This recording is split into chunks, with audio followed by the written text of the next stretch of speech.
Hello, hiji ka YouTube channel ka haulimna anavia anangaizo sinabon chavin ka jana salam ka hin pv. Tuni hichilai hong ki goldo award ho hi nalungdong mai thei hin azor hin suding kating. Hichi masangchun kachi ka wana khatlania hin mi khatlanin na hoi momong tai ti kamchang chu ka jajin. Akei chu hoi ka hipuin. Ahi wangchun Zion Hupi na navet kha dinga hin Zion Hupi ka sa lai ka tho lai to te dinga chu hoi ka hitain hita banga chu damdo dinga jong lom ta lo hin khu chu bakai pathinin kata sa ya kile do sa kira dam nai pi hin hichi kanet na chu hepatitis C a hin chule diabetes a hin hita banga chu net na kan nei hin hiwa kon chun phat chot pi kan thu zovin rims a kaung kijanin hichi rims a kaung kijan theina kaung lut theina chu Rimsa Deputy Director pa kai kam dongal le ain sungmiti ho zala hin amo chunga jong ki pathu ka sein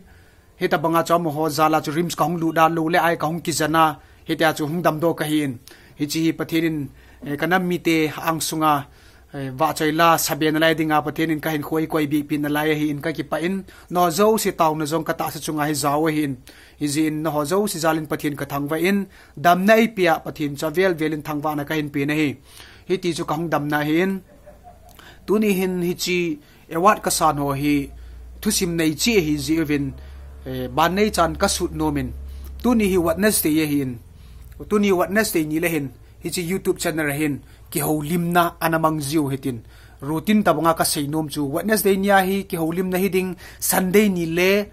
haubung la ham ai lo le la tha bu ham ai le ke ma ki sim la ham hiti ho chu Sunday ni le kan upload na kan sa ji dinga hin tunin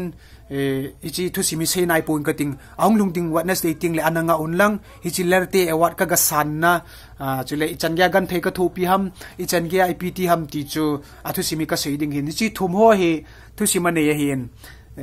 koyam khat pa thu sei le America gama ne ki ping le chu award thum ta hin cheng ka hin building a cheng didan ka hin ke wanga gana ga gan thei hin hi jong le ichi thusim ho kan sut na ding hi